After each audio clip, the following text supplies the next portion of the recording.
All right, folks, good to see people on YouTube and also on Facebook. Thanks for coming in. We have got a great program lined up for you today. A lot of controversial things to talk about. Thanks for people giving us the thumbs up there on Facebook and the people coming in and already liking us. Linda's watching, saying, looking forward to today's show. So good to have you watching, Linda. Thank you very much. Morwina, always good to see you. I hope you're keeping well. We're going to be speaking about your end of the country today. Richard is on YouTube and he's calling in from Perth. And Jonathan says, hello. Hello to you, Jonathan. Always good to see you here each week.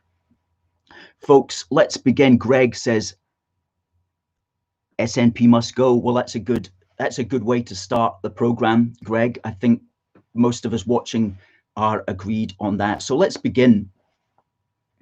Folks, it's Saturday, it's Scotland, it's 1 p.m. and we're back in original form, the legible, credible, inevitable storm, which is a force for good, coming to you live from our nerve centre here in the great British city of Glasgow with me, your host, Alistair McConaughey.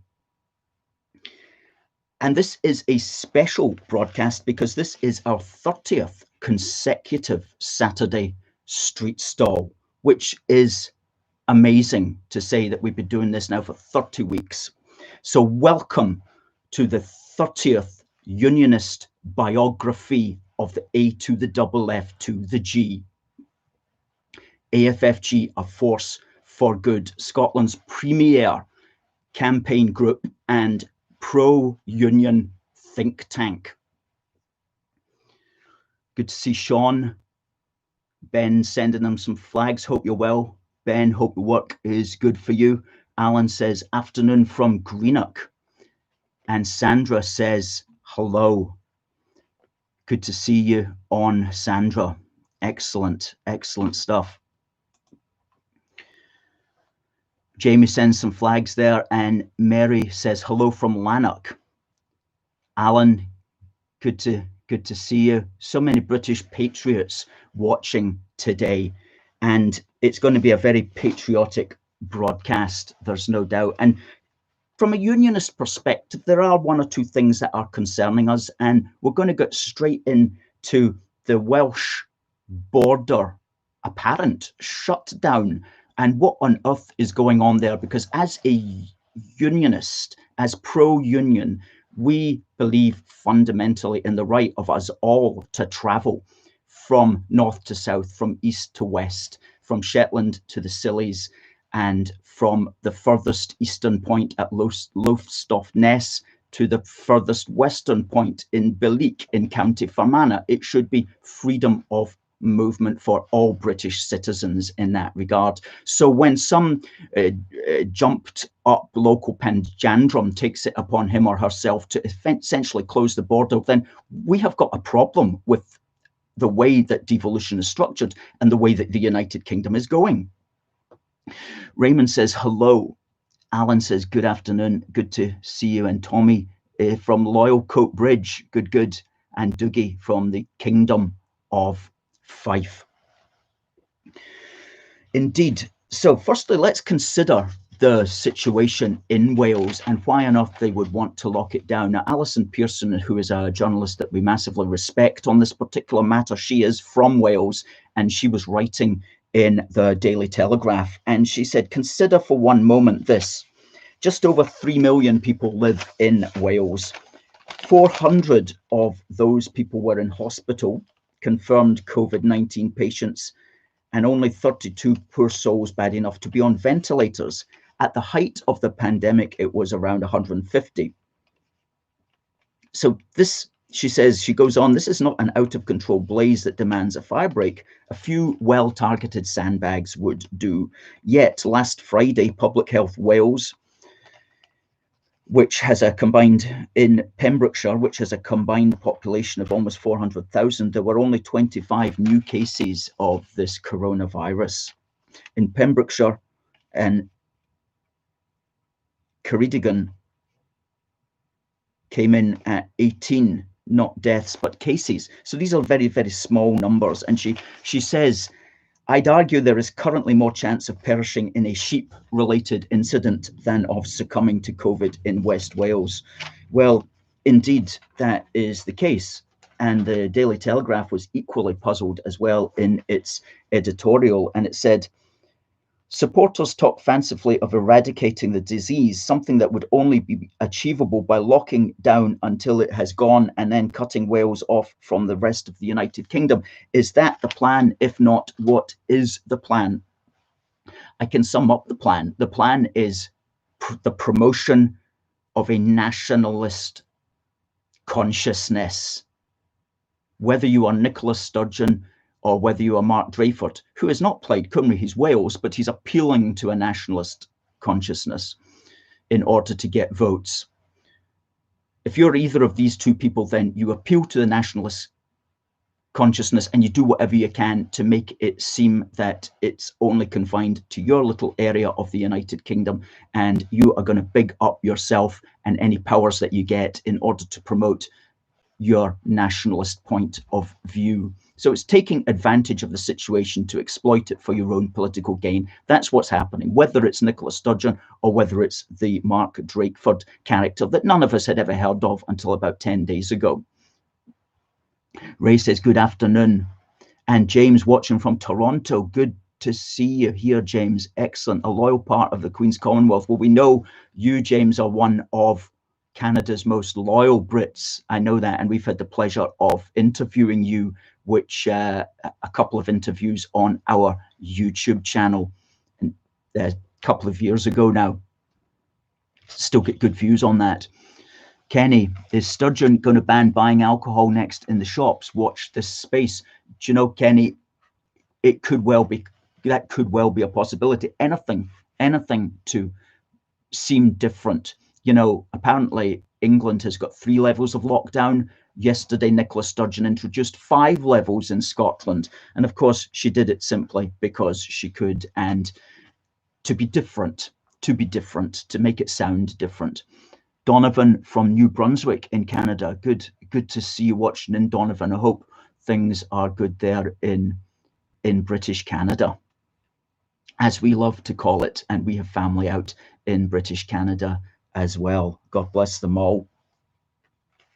So it's a nationalist point that Drakeford is trying to make. And we were extremely disturbed last night to read a report on Wales Online that police are actually now stopping people travelling from England into Wales. Now, the most remarkable thing about this is that it's police on both sides of this so-called border. So it's Gloucester police acting in alliance with the police on the Gwent and Welsh side of the border. And why on earth, how on earth would that happen? Why on earth would the police on the English side be involved in helping to promote Mark Drakeford's policies in Wales? That's completely mystifying. So we contacted one of our colleagues in Wales to ask what his opinion is, and I'll give that to you in a moment. John says, good afternoon, Alistair. Good to hear from you, John. Glad you're there, keeping well. Tommy says hi. Hope you're well. I am, Tommy. Hope you are too. And Rick says, Rule Britannia, God bless you all. Keep up the good work. We always will keep up the good work, Rick, that's for sure. So basically, we put out this last night on our Facebook page, and we said that freedom of movement between all parts of the United Kingdom is surely a basic fundamental of national unity, as well as a natural right of British citizenship. So if devolved assemblies can get away with essentially closing down the border, then do we even have a United Kingdom anymore? And we went on And we said, what these actions by these power-mad assembly leaders are demonstrating is that the COVID situation is revealing a destruction of the United Kingdom in law, which has gone much further than many of us had hitherto realised. Because if somebody in Edinburgh or somebody in Cardiff can close the border with their particular area of the United Kingdom, then that's essentially a border. That's essentially a form of hard border. Now, that should not be allowed. And devolution should not have created a situation where that was allowed. Certainly not in that nationalistic context. It seems just appalling to us. And it just shows the extent to which important things have gone by the wayside until issues like this bring it out and just reveals how much power these devolved assemblies, which, let's remember, were meant to keep the United Kingdom together, how much power they have. Now, just a little mention on that. Yeah, we've put that, we're going to speak about an article, a fantastic article in the Daily Telegraph in a moment, and we've put the link up there. Now, basically, if what that's revealed just is that it's gone much further. Now, devolution could theoretically work when everybody's on side. For example, if you had a Tory government in the British Parliament, a Tory-controlled one in Labour in Wales or one in Scotland, then they would all agree with the central government. But when you literally have the opponents of the particular government in power in Westminster, in power in Wales, and also another version in power up in Scotland, then you're going to get nothing but chaos and just drama. It stands to reason. So, and all that happens then is it pulls the areas apart. So that's one of the bad things about devolution, is when you have really aggressive people in their little areas that are really using whatever powers they can against the centre. At the end of the day, the overall national unity is going to be stretched, but it can be repaired. It can be repaired, but it's obvious. It's obviously a bad thing at the moment. Now, this was pointed out in a very good article, which we put up there. The UK's borders must not be the plaything of angry nationalist politicians. Such a perfect headline, and it appeared in the Daily Telegraph by Matt Kilcoyne on the 15th. And he says, he puts it well, he goes, Welsh First Minister Drakeford has taken the resurgence of COVID, alleged resurgence, as his chance to play a latter-day Owen Glendower, leading a revolt against the English and shutting the border.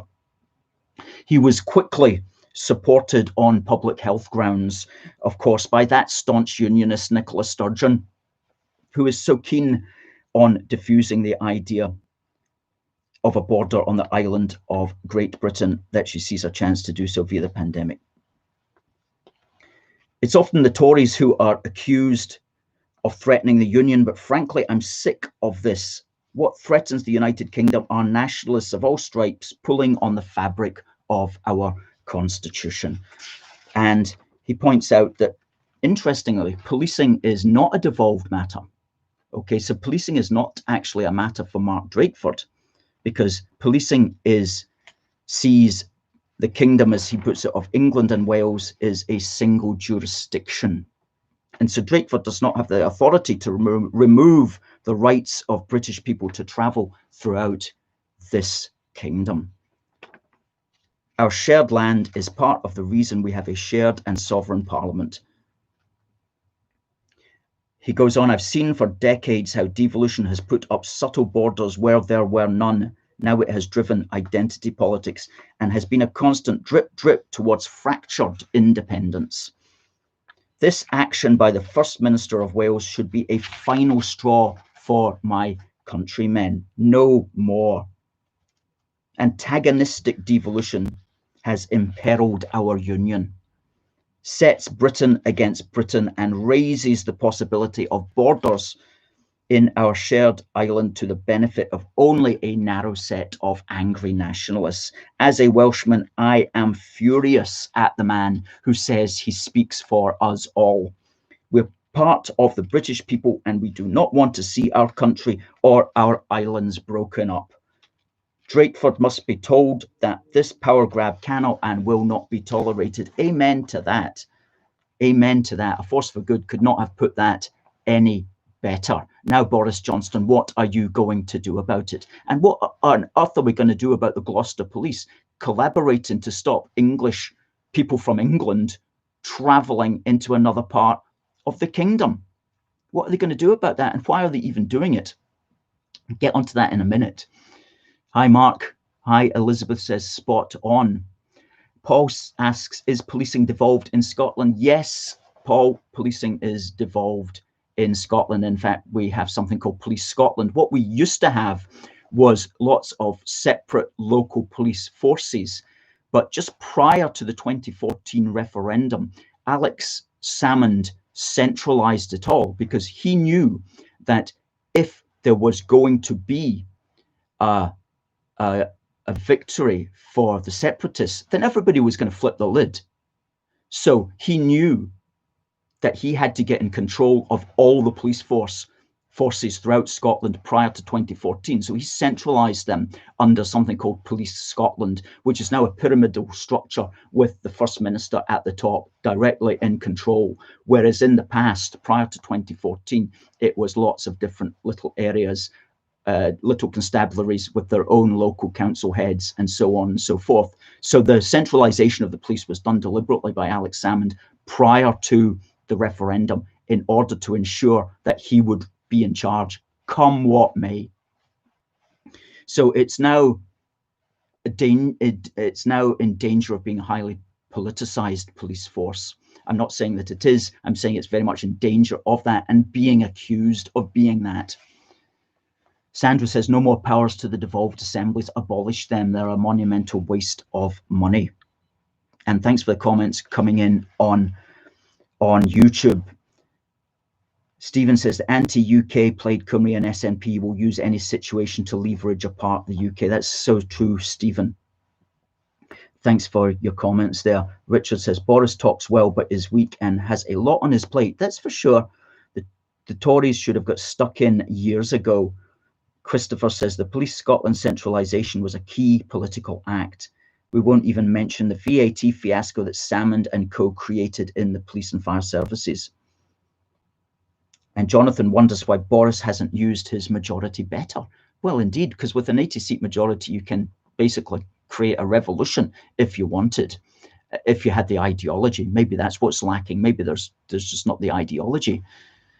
I know a lot of people think there's very little difference between some of these parties these days. We're talking about a difference and talking, if you want to do something about the Welsh Assembly, there will be a party, we believe, standing in Wales next May called Abolish, the Welsh Assembly Party. Now that will be standing, we believe, on the regional list, and that very much does what it says on the tin. So if there's people out there in Wales who have had enough of this nonsense and want to push back against Drakeford in a very obvious way, then why don't you elect some Abolish the Welsh Assembly candidates to Parliament? And that reminds me, I think there's also a party in Scotland that's going to be standing under that banner as well, called Abolish the Scottish Parliament Party.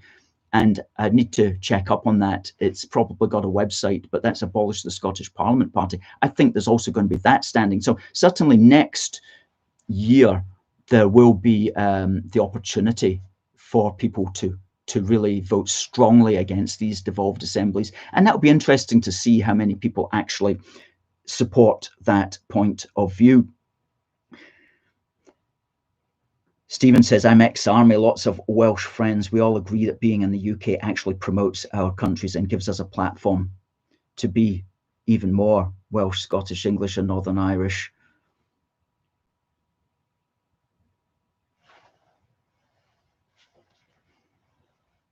Neil says, great viewing as always. And James says, devolution has failed, get rid of it. Well, yeah, absolutely. The only way to do that, of course, is to vote for people who want to get rid of it.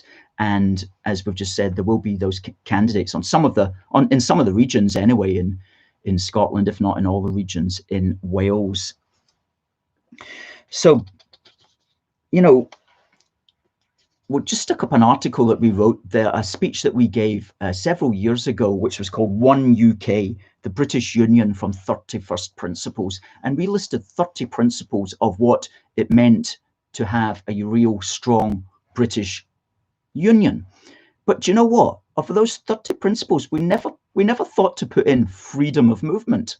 We never thought to put in freedom of movement because that was just a given. We didn't think that was ever even going to be contested. But now it seems that we're going to actually have to explicitly say that freedom of movement from north to south, from east to west, is a fundamental right of being a British citizen and is a fundamental plank of the Union.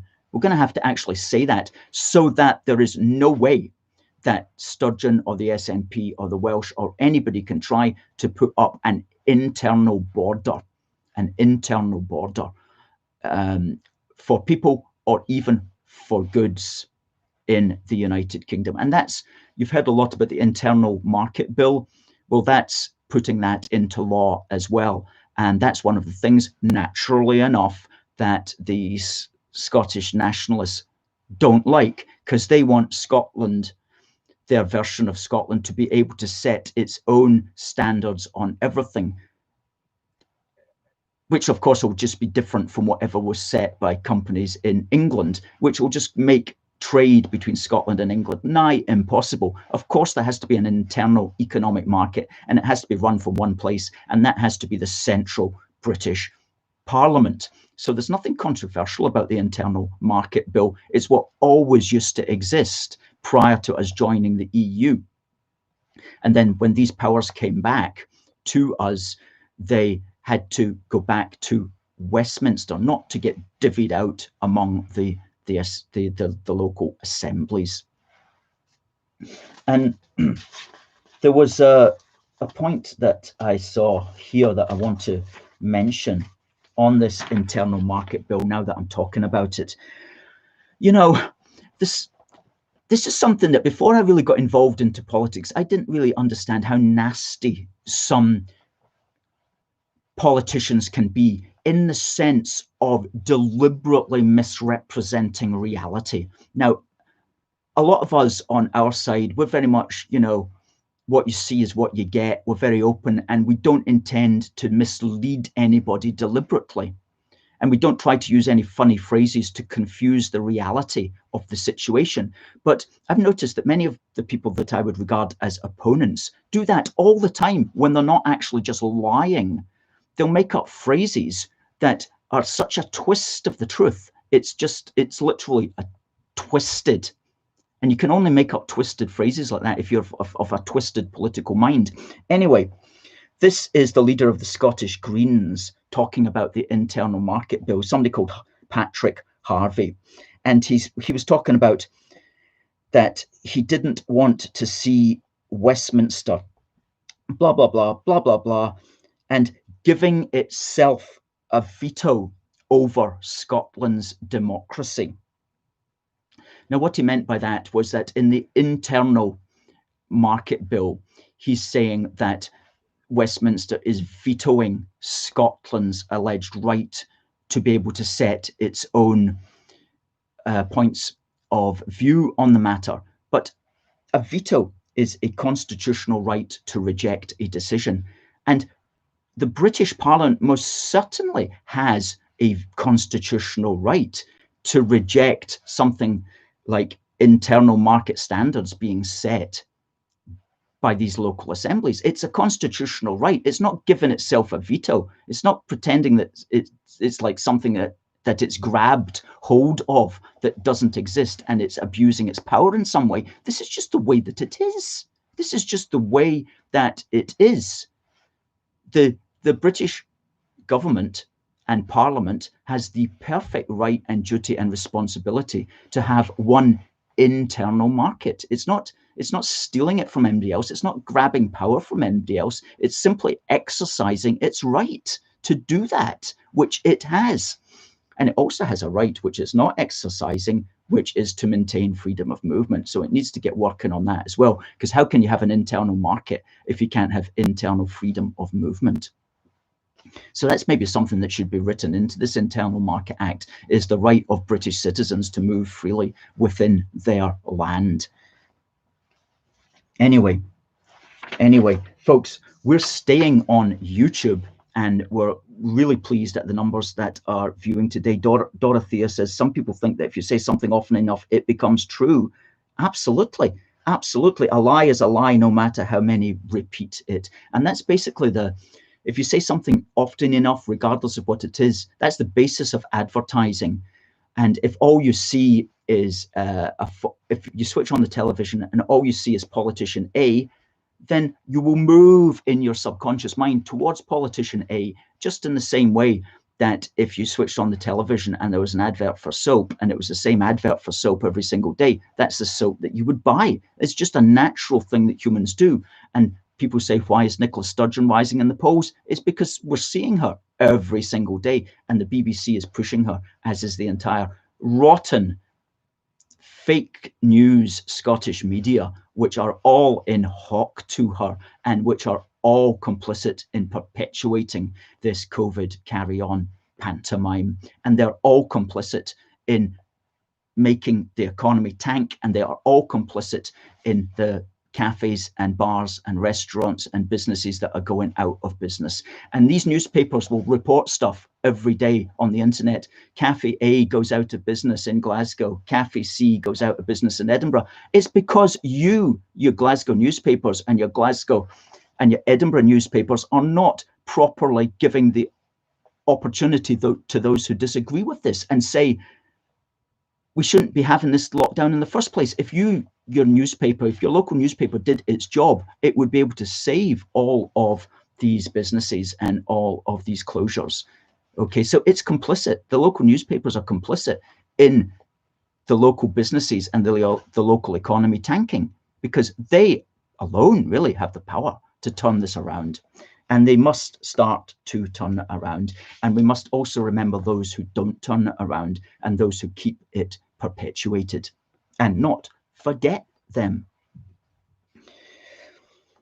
Okay, we're going to switch over now only to YouTube, folks. If you're on Facebook, please just click on the link. Hopefully just keep putting up that YouTube link in the comments and at the top of the page, and just click on that, and it's what we're going to be what we're going to be broadcasting now entirely on. So please just come and join us over on YouTube, because we need to get these numbers up, and we're really doing it. We're now almost at 860, and we're aiming for 1,000 by the end of the year. So we should be. Kenny says, God bless. Thank you very much, Kenny. And Greg said Britain needs more trade with Canada. I agree entirely with that. So please, folks, come and join us on YouTube. Stick up the YouTube link there in the Facebook comments, please. There it is. Click on that and keep putting that link up in throughout all the comments and under everybody else's comments, so they've got it straight away and they can come over and join us on YouTube. Thanks very much, folks.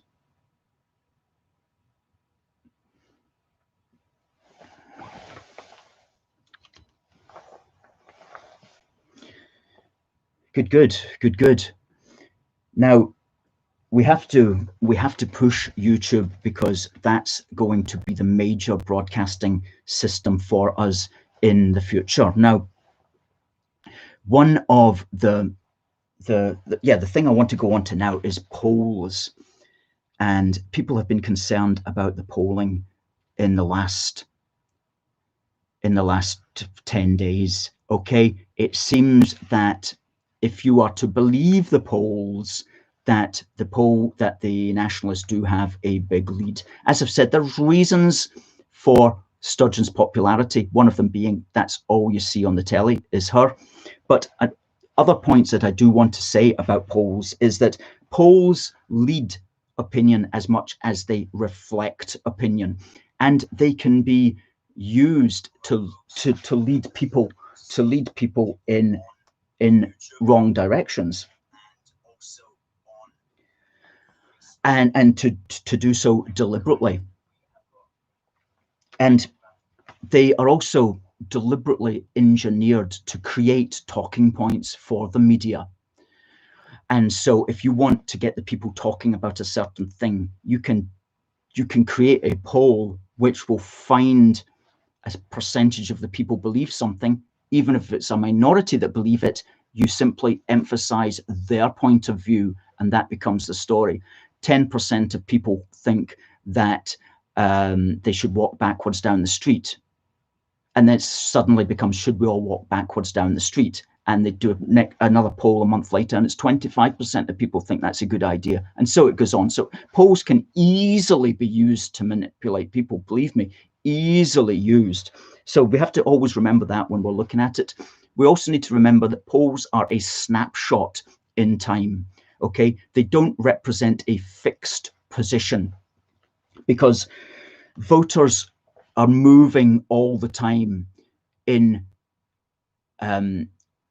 relation to the information that is provided and in relation to the circumstances of the moment. So people are moving all the time in their positions. So polls don't represent a fixed point of view. However, listen carefully to the lamestream Scottish media, and you will find out that the new talking point is that this is a fixed position. Okay, so the useless Scottish media is moving to the position that this is a fixed position, when of course it's not, and they know it's not. They know it's not, but they want to promote that for their own agenda.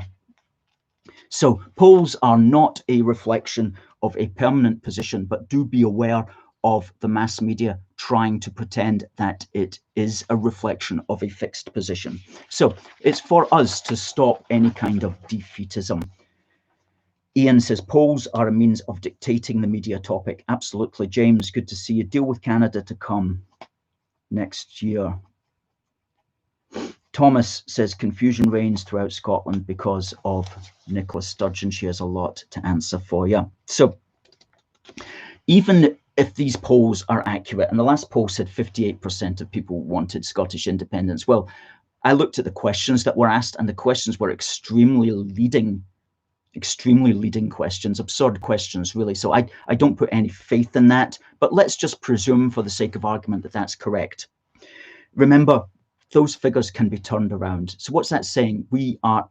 Unionists are at 42%. Let's just presume for the sake of argument that's correct. Well, in 2014, the Scottish nationalists came from around 20% to 45%, okay? So they were away down at 20% and they ended up at 45%. So if we're away down at 42%, 25% onto that is 67. So we could easily get right back up there again. In fact, we could get right back up to being more than we were in 2014. And we've always said this at A Force for Good. You know, if there were ever, God forbid, a second referendum, we have to get more than 55% this time. We have to blow them out the water. Okay, 67% would be very nice. That would put it to bed. That would put it to bed. But if there was a second referendum and it was, 1% difference or something like that, well, that's game on for a third referendum. So we have to win the second referendum. If it happens, God forbid, but if it happens, we have to win bigly. We have to win bigly in order to put an end to it. And of course, we can do that. We can do that because there are lots of things which are not properly being articulated at the moment and which are not being emphasized. And let me give you a for instance. Really good article in the Sunday Telegraph on the 18th of October. Our union with Scotland is dying and we seem powerless to stop it. Well, that's a negative headline, a bit of a clickbait headline, but it's the points that he made which are absolutely correct. And he points out that the polls can shift, and he points out that progressive devolvement of power, far from making things better, as it was supposed to, has only made them worse. Well, we know that. And he talks about those people perhaps in the rest of the United Kingdom who are very blasé about this. He says, I don't buy the argument that it doesn't matter, that the union has run its course and must now give way to a different order. A lot of things begin to unravel once the union goes. And goodness me, he's right. We wrote an article on this, 21 reasons. No, we didn't write an article. We gave a speech, 21 reasons why the English should care about Scotland separating. And we'll put that up there in the link. And goodness me, we showed how quickly things will unravel. And he uses just a couple of examples here. He says, what ongoing justification would there be for a continued presence on the UN Security Council, or the voting power and influence it enjoys with other multilateral organizations such as WTO and IMF? Would the maintenance of a professional standing army or independent nuclear deterrent even be viable if it was just England alone? And he's right. Well, to answer his question, it's not viable, because we have also pointed out that the British unionism is the founding philosophy of the United Kingdom. And we did write an article on that, and we listed 10 points of how it is the founding philosophy of the United Kingdom. British unionism is the founding philosophy of the United Kingdom. And so many people don't realize that. They think that if Scotland broke away, that somehow there's going to be a United Kingdom between England, Wales, and Northern Ireland. No, there's not. All of these places will immediately fall away, and you will have 4 separate countries, and the United Kingdom will have gone to hell in a handbasket. So the union is, and particularly the Scotland-England Union, is the founding philosophy of the United Kingdom. And since then, of course, we've had the Irish Union as well on top of that. And Wales and England have always been joined in some way since going right back to the Tudor times, if not before. So yeah, the union is the founding philosophy of the United Kingdom. And so one of the ways of rebirthing it is for that position to begin to be articulated, a position which has been hitherto unheard of, except from our think tank here in Glasgow, A Force for Good. So we wrote to Mr. Warner, who was the person here, and we sent him a copy of our wee book, which is a tremendous little thing. It's only £5. You can get that from our shop. We sent him a copy of this, which is a great wee story about the union. And we also sent him a copy of our magazine Union Heart, which has in the center pages what I've just been talking about, the British Union, and how it is the ideology underpinning Britain. So we sent this to him. If anybody wants this, by the way, if you become a union supporter, donating a small amount each month, then we'll put you on the mailing list for our Union Heart, and we'll also automatically send you all the back issues as well. There's the link up there to become a monthly union supporter. So we wrote to Mr. Warner and we said, you make some good points and I'm bringing our organisation to your attention. We are Scotland's premier pro-union campaign group and think tank. We're non-party and we were established in 2012. As you imply at the end of your article, the breakup of the Union would be the death of the United Kingdom. The notion that England, Wales and Northern Ireland could continue as some sort of remaining quote-unquote United Kingdom is simply not a viable proposition. Yet it seems to us that our politicians don't grasp that obvious fact. This is about the very survival of the country, that we know today as the United Kingdom. Maybe when politicians wake up to this fact, then things might change. And then we went on pointing him to some of our material out there, including our latest article, which is that Holyrood does not have a mandate for a second independence referendum. And even if it won a majority of seats, that would not give it a mandate for a second referendum, because that mandate, our mandate for unity, is held at the British Parliament level. And so it is at that level that engages all of the four corners of the United Kingdom. And it is at that level, it is seeking a mandate at that level that the separatists will have to attempt. And that's a much harder thing for them to do, because it requires them to stand as abstentionists. And, you know, articulating this sort of thing needs somebody that's strong enough to do it. You can't just have some guy blustering away about it. You need to know what you're talking about on these matters. And we have to pray that someone will arise in the political world, and we will do our best to teach them about these things as well. And that's, you can see our article, Holyrood, no mandate for Indy. That's the first article. It's up at the top of our website at this moment. We'll put up the link to that. There you go. It's already up there. And then Ian even talks there, he says, think about the custody of the waterways if the UK splits 4 ways. Well, yeah, the waterways used to be, I believe, nationalised, and it was British waterways that controlled all the canals and so on and so forth, which is how it should be. But then devolution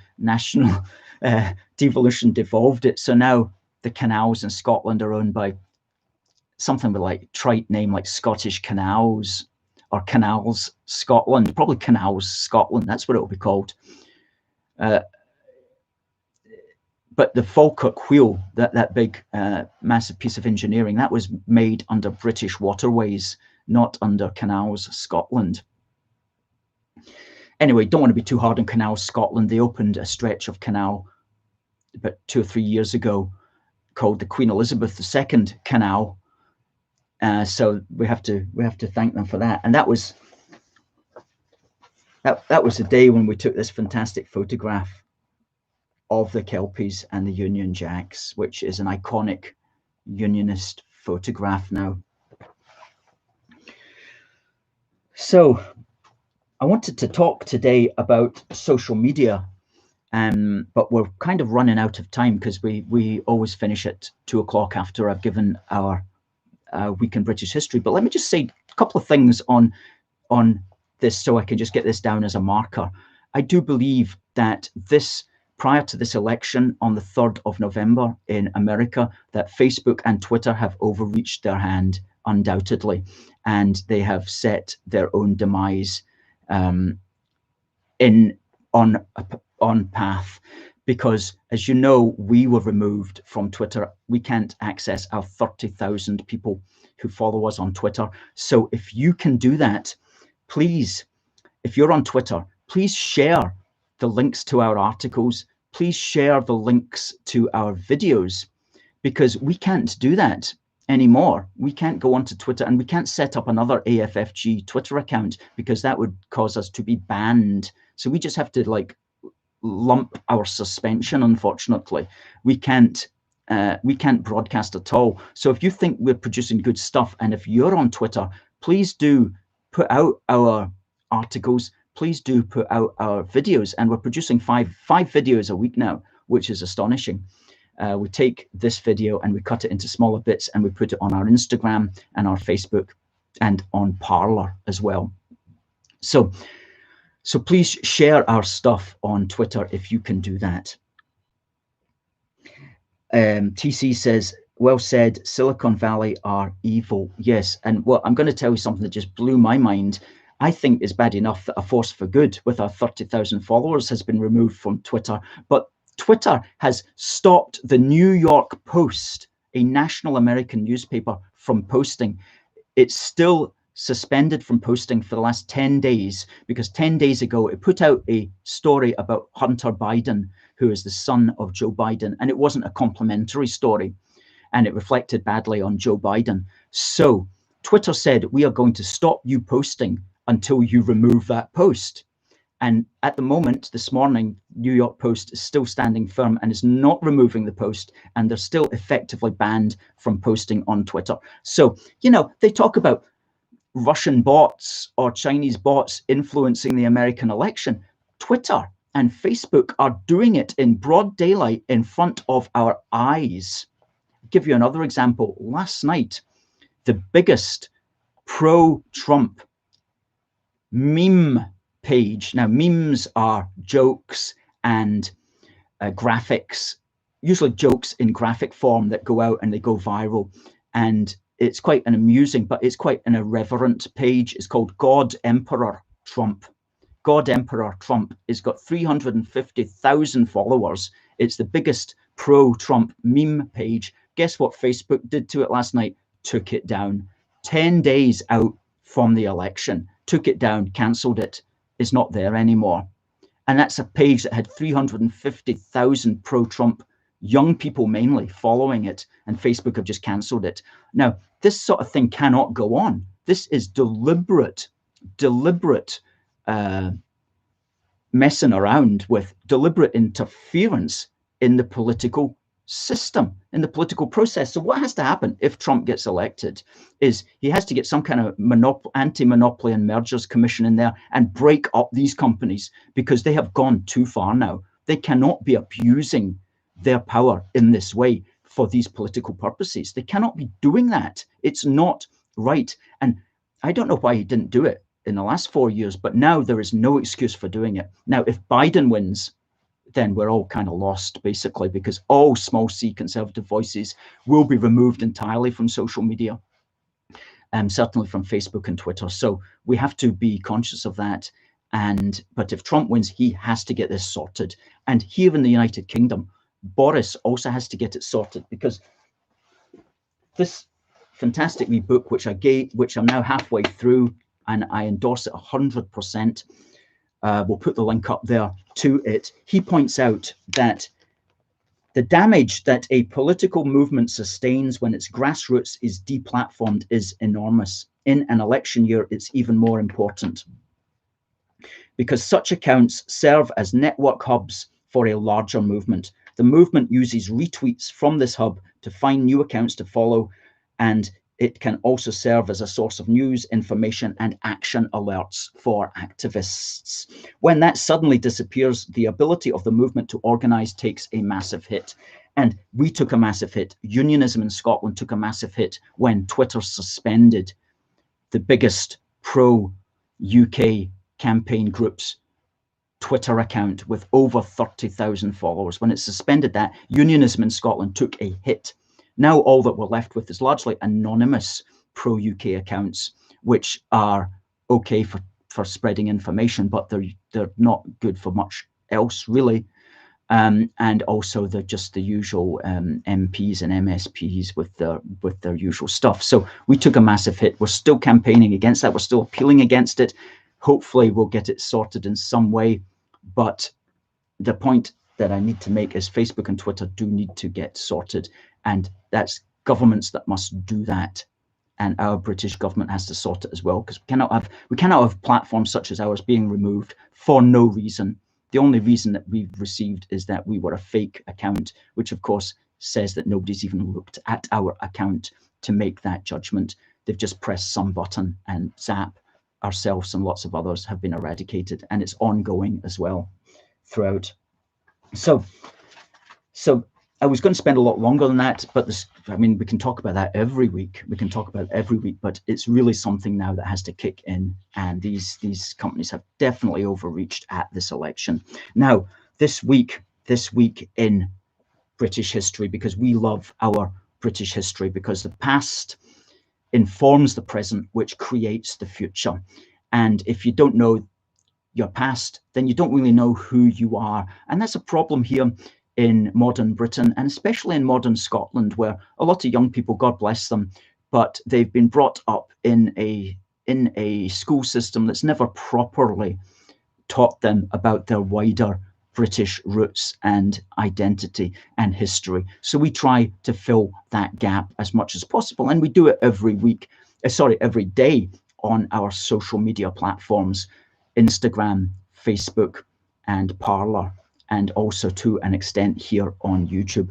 Our Instagram page, by the way, 4,250 followers as of last night. So if you're on Instagram, please give that a follow. And our Facebook page is coming up on 30,000 followers. When I looked this morning, we were 42 people off an official 30,000 likes. And when somebody likes it, what that means is our information goes to them every time they switch on their phone. Every time we make a post, they get a notification. So it's important that you like our Facebook page. Now, you can also invite your friends to like the Facebook page. If you go to our normal UK A Force for Good page on the browser, on a computer browser, on the top right-hand corner, you'll see 3 little dots. If you click on that, it will take you to invite friends. You click on invite friends and all your personal friends will come up.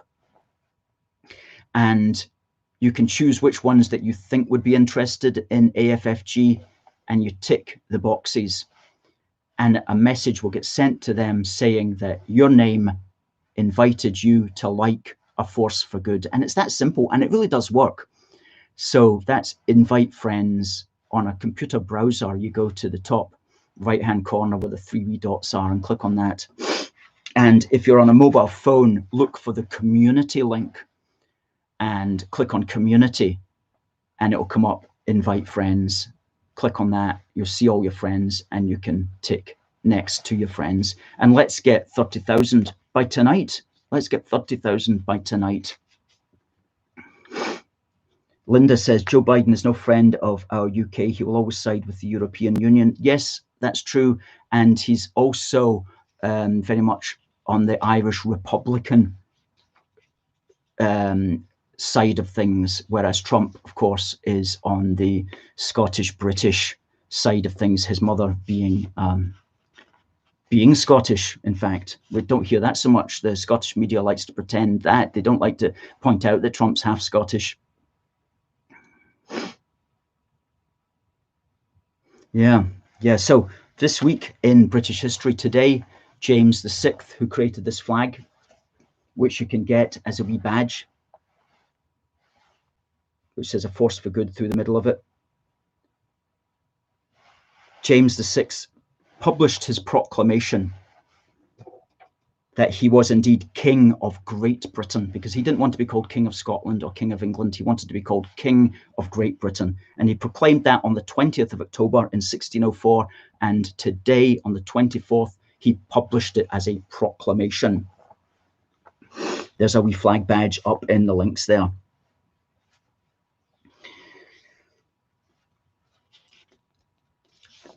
Tomorrow, the 25th, in 1854, the thin red line of Highlanders stood firm at the Battle of Balaclava against 2,500 Russian cavalrymen, 200 Scottish Highlanders led by the Glaswegian Sir Colin Campbell.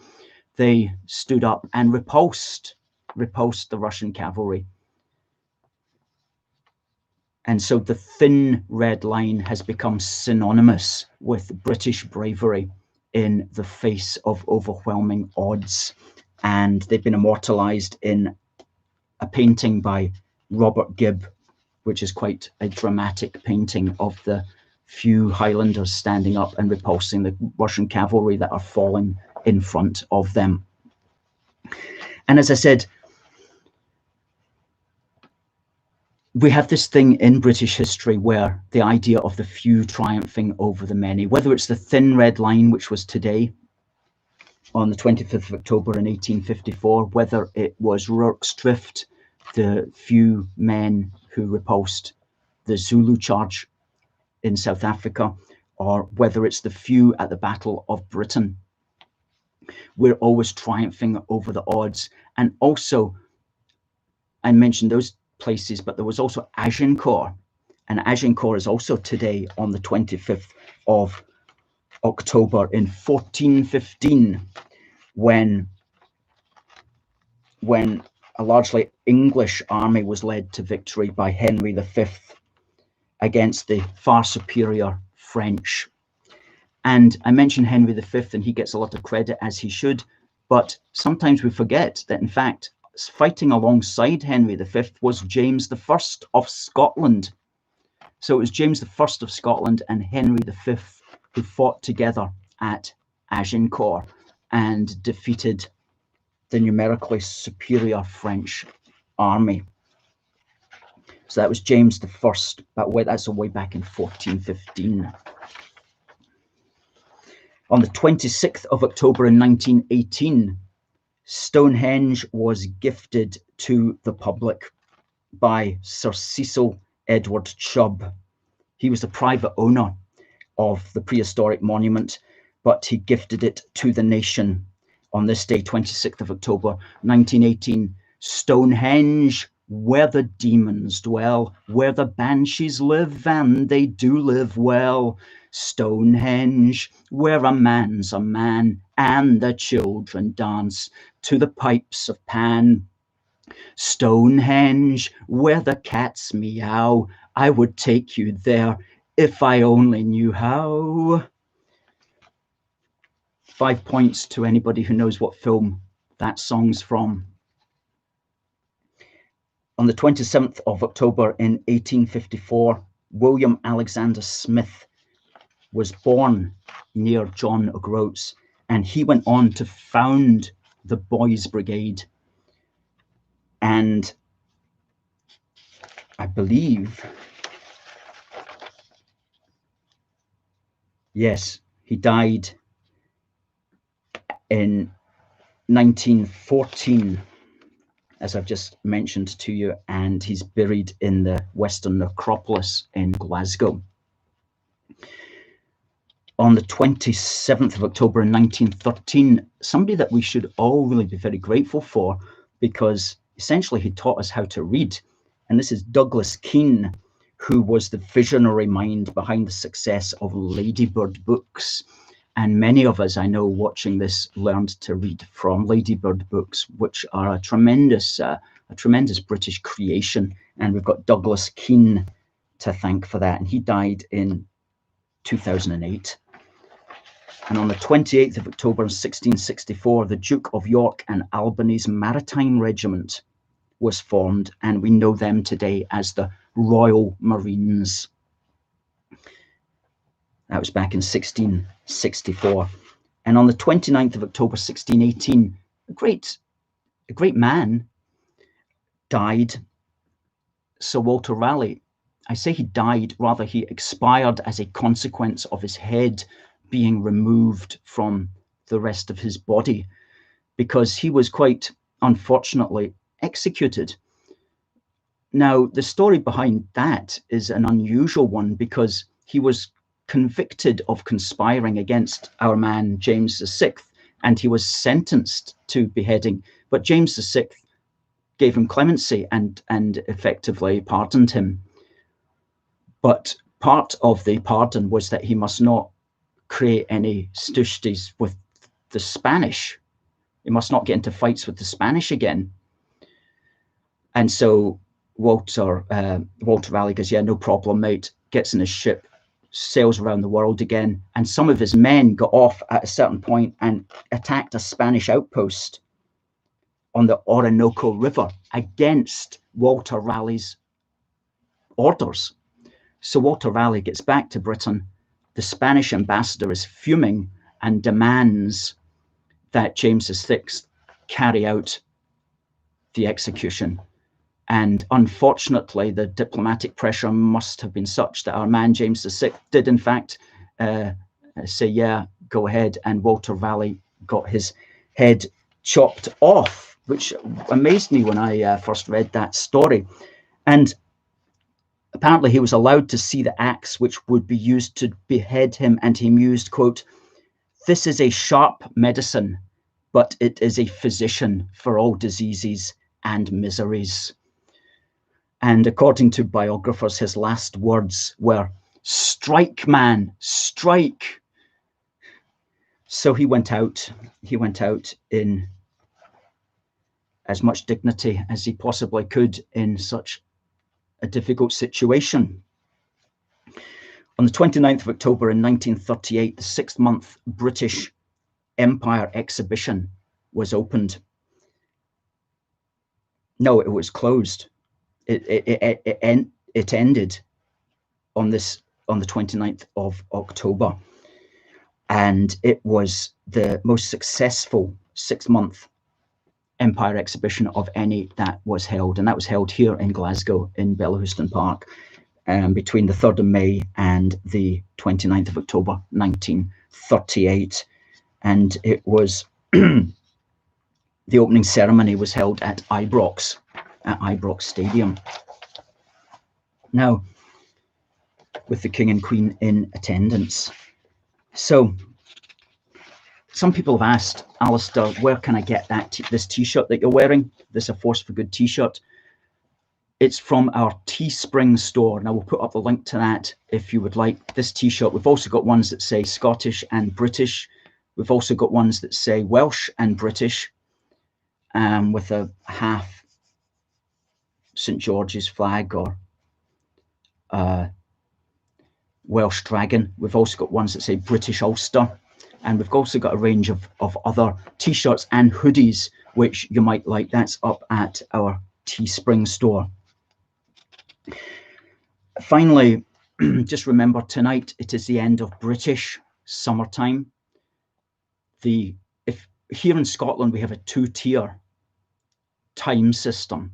So if you're a unionist or if you're pro-UK tonight, before you go to bed, remember to put the clocks back 1 hour. Now, if you're a Scottish nationalist tonight, you'll be putting the clocks back 700 years. Okay, so just remember that. That's tonight, the end of British summertime, which is always the last Saturday, Sunday night of October. And then we spring forward in the last Saturday, Sunday night of March, meaning that the days are longer for 7 months of the year and shorter for 5 months of the year. So at least that's something in 5 months' time, which won't be very long. We can look forward to putting the clocks back again and welcoming spring. So folks, thank you for watching. It just remains for me to say, please do subscribe to our YouTube channel if you can, and support our work here. If you get value from it, please consider becoming a union supporter. Please consider just giving us a one-off donation. Christmas is coming. You want to be maybe thinking about getting your learn on with our wee book for the union. It's only a £5. And our badges as well that we sell, whether that's this cracking little badge that you can put inside or pin to a Christmas card, or whether it is this one, because we rely upon our merchandise to keep this broadcasting going. And we have a great idea for broadcasting, by the way, that's coming up. I'm not going to tell you just now, going to keep it a secret, but we're going to have a really mammoth broadcasting event, which you're going to enjoy. That will be nearer the end of the year, though. But we're getting rigged up for that right now. In fact, I expect a delivery of a particular tripod in about 1 hour's time. So things are really moving ahead with us here. We are a voice of unionism. We are the voice of authentic unionism. We are Glasgow's campaign group and think tank. So please do support us if you can. We'll be here next Saturday at 1 o'clock. Please do tune in. I want to thank everybody for their comments. Dorothea says, thank you for all your good work. You keep us sane. Well, you keep me sane, Dorothea, as well. So thank you. Goodbye, says Linda. Goodbye to you. Mantis says, best of British. And James says, goodbye from the British Commonwealth and British Canada. Wonderful. And Robert says, God bless the Queen. So it just remains for me to say, folks, God bless the United Kingdom and God save the Queen.